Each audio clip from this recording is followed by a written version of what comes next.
Do you hear that, ladies and gentlemen? I think it's the whales.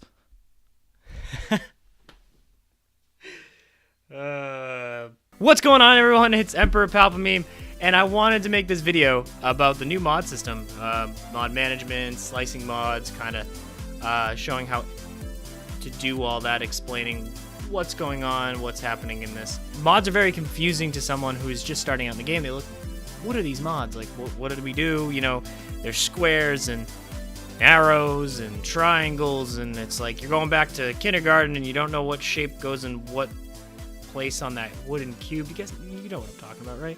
And so I wanted to go over them. So let's go into my mods real quick, just a basic overview. When you reach level 50 and you level up a character to level 50, they will have the ability to be put mods on, and there's multiple different mods. There's crit chance, crit damage, defense, health, offense, potency, protection, speed, and tenacity. All these different mods that can be applied to your character. What it does is it adds bonus stats to your character. So if I go into my stats for Ray Jedi training, for example, I have my normal stats on the left, and then you see what's being added to that is like 100 speed is being added to 140 speed, making it 240 because of the mods that I'm using. So, meaning that is mods are very important to late game people. And so if you start the game out as soon as you get mods, learning how to use them and building up good mods, you'll be set for the late game because you're making, good progress for the road ahead. So understanding mods early on is very important. I didn't really understand mods until I got into the late game. So a lot of times I just kind of threw out mods, sold them for credits because I needed credits at that time. That's not very wise to do, unless if you have like extra mods that are crappy. And I'll get into what are good mods, what are bad mods, and the whole new mod system. So the biggest thing, if you're just starting out in this game, it's beautiful because you got mod management. You don't have to worry about finding a mod on a character or finding your fastest mod by just sifting through and reading all the stats. It does it all for you now, which is great. So I want to get into two different things. So if you're just starting out, I suggest that you use the basic look. So this is the basic look for what mods are suggested for that character. So it's suggesting that I move and have crit chance and crit damage on JTR. I know for a fact that I like speed on my JTR. I like her to go really fast, be able to take a turn before the nightmare team of Palpameme. So I made my own mod set. But if you're just starting out, it's a great way to get introduced to mods. You have this basic thing, and you can hit auto assign, and it'll auto assign 2 mods that it thinks it's better for you. I'm not going to mess with these mods on JTR. So we will move to a character that is a god among men, and you all know him as Ugnaught, because Ugnaught is by far the best character in this game. I don't care what anyone says, he's a god, as we've witnessed. So I'm going to come in here and I'm going to auto assign some mods. It thinks that these are the best mods that I should equip that are not assigned to a person. Now, if I wanted to say Ugnaught's the best character in the world, I want the best mods possible that I own, I could hit include assigned mods, and if I include the assigned mods, it takes them off my other characters and will put the best mods that I possibly have for Ugnaught on Ugnaught. I'm not going to do that. As much as I think he's a god, I can't bring myself to do it. So I'm going to auto assign unassigned mods to him. So this is what they suggest. They suggest speed and health for him. And these aren't leveled up mods, but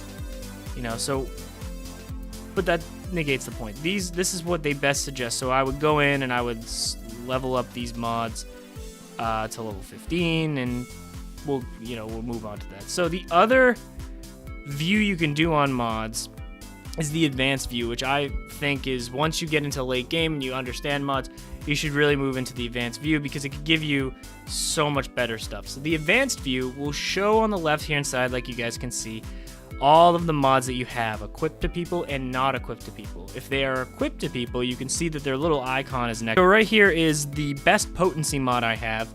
and it's on Vader, which is good because I want that damage over time on Force Crush to be able to be stacked onto people.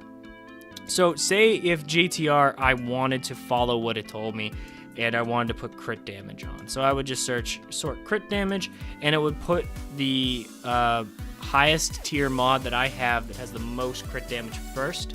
So apparently that's on Scion, and it has 36% crit damage, so I now understand why it's showing me that, and I could equip that mod to the space. Now if I wanted to change the spot and say this spot, it shows that Han Solo has the highest crit chance mod on him, which I don't understand why Stormtrooper Han does. I haven't finished moving around mods and making them perfect yet because it just came out like 3 days ago. I did make perfect JTR's mods for now. I haven't fully leveled all of the mods up, as you can see, but so that's great. The ability to look and see what mods are on who has the best mods, who has the worst mods, being able to sort through and find what mods are exactly what you want to put on that character is perfect. So we'll get into another thing. So if you don't know, mods have to be leveled from level 1 to 15. Now, all of my mods that I use on all my main characters are already automatically level up to 15. I use the 286,000 credits, I think it is, to level them up to level 15. So the level of the mod is very important. The second most important thing is the color of the mod. White is the worst. Then it goes green, blue, purple, yellow, gold. There is a difference between yellow and gold. As you see, these are yellow. Gold will look like this. All gold, the black in the middle. And that requires a lot of work to get to.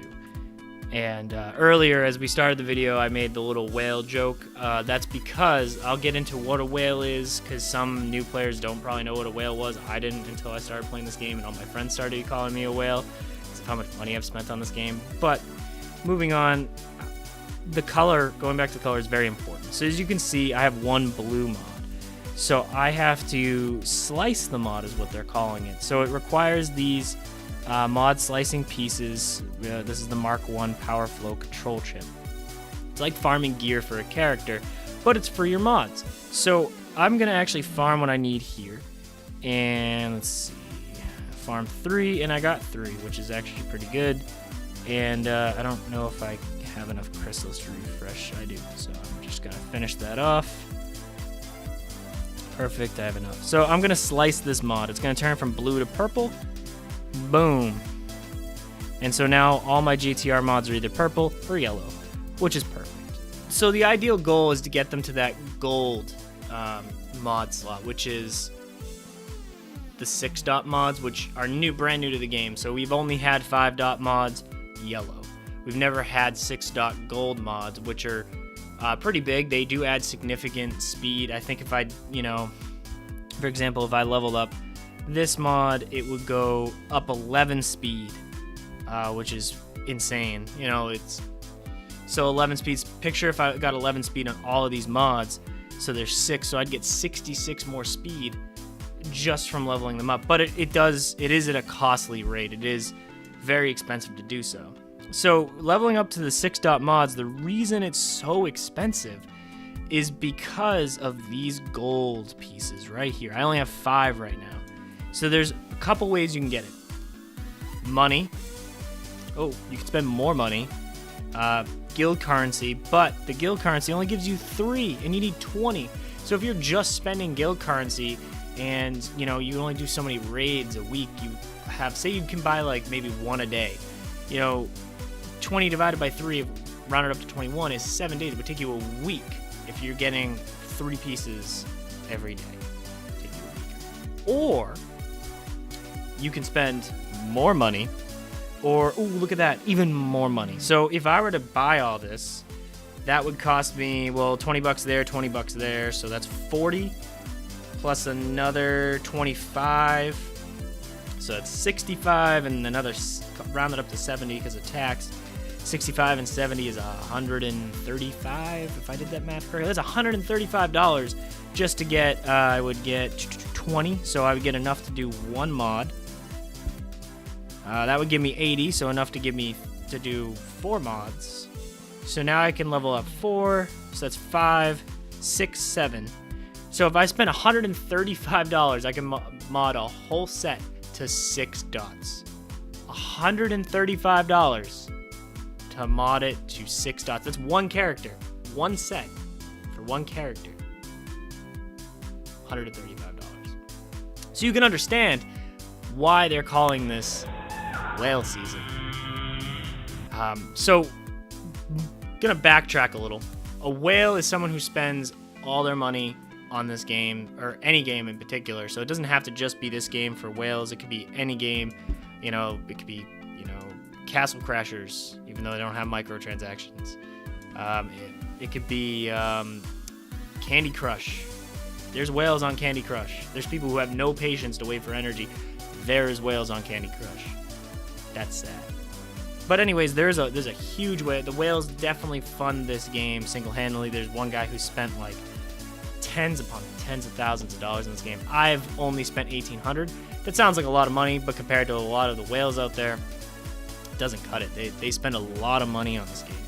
So it's definitely whale season, because if you're avid on spending money like this, they could just keep refreshing their shops, buying crystals, refreshing, and just leveling up mods, because these always appear in every shipment. Now, you can only buy these 1,500 crystal ones once a week. So you could buy 40 a week.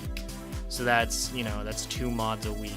And then you could buy these packs, these mega bundles and mod salvage starter packs, and you could level up maybe once. So whales definitely prosper in this mess. So we're gonna go back to the new mod manager. So another great thing about mod management, the pain that it was in the past, was you had to take mods off characters, then go to that new character you need and put it on that character, but then remove those mods. It was a mess. So I'm going to show an example of the new mod management system and why it's so good. So I'm going to assign this loadout I'm using for JTR. And then all of a sudden, let's go back and let's say, you know, I really wanted this mod set on Scion. So I'm just going to make a Scion loadout really quick. And I'm gonna back off so you can see Scion AG. So I want Rays. So all I have to do is I can pay $57,000, and now this mod set that I just put on Scion is the one that I put on JTR. Now it rips the mods off JTR and puts them on Scion, but it's just so much easier to just create a loadout, because now I'll be like, okay, so that is perfect. I just got, you know, I just moved that for what I needed it on Dark Scion. Maybe it was an event or something. Now I can go back and I'll be like, okay, I want Scion's loadout back, 28,000, confirm. Scion's loadout's right back on him. And then I can go over to JTR and I can assign that JTR loadout that I wanted, confirm, boom. And there you go, and it's right back on her with no ifs, ands, or buts. It's perfect. So that right there is just perfect. Now they could have stopped there, but they didn't. So all of this salvage is, of course, farmable, and you can buy it. So it's easier, of course, to buy it. Now, if you're a lower level player, if you just reached mods, level 50, you're not going to be able to do these battles. I breezed through them, and I'm going to show you the first tier of that so you can see if maybe I have characters for that, maybe I don't have characters for that. So it's tier 9. I'll do the first one just for you guys, so you know. One thing that they did do is they added energy, and on that energy you can just spend on just mods. It used to be Cantina energy, if you guys remember, if you played when that happened. If you're just starting, it's its own separate energy now, mod energy. It's great. I love that. That's great. What I don't like is that it's now a very pay-to-win game for higher tier, because that, you know, 6 dot and 5 dot mods can really make the difference. So I will show you guys the start of the first thing. So I'll use Palpameme because, you know, Palpameme. I'll just use him as an ally. JTR, BB-8, Scion, and Vader. So I'll do this battle for you guys just so you guys can see that, you know, early game, if you're level 50, these are some high, you know, some high health bars for you. And hopefully you can gauge of what you're seeing now, see, oh, I can do this, oh, I can't do it. I can tell you if you're early to the game, there's no way you're going to be able to do this. As you can see, I'm just kind of breezing through it. I'm not really trying. I'm just throwing it away. So if you're late game, you're going to breeze through this because it's just some simple, you know, no protection, small health bars compared to some of the 9A battles and like light side. So I'm just kind of breezing through. And unlike the rest of the mod challenges, these are only 3 levels instead of 5 tiers, so you can breeze through. It took me like about 15 minutes just go from the first node to the last one. And then it's kind of cool because it brings you through different eras. This is of course, the Rebel, like, original trilogy villains, and then it brings you through Resistance villains, and it's pretty cool what it does. And I first loaded into this, I was like, oh, they do have a little, you know, decent of health. I wonder if I'll be able to just chip through them, and I was just plowing right through. You know, I could probably solo this whole thing with just Scion because he's a monster. Let's get rid of Vader.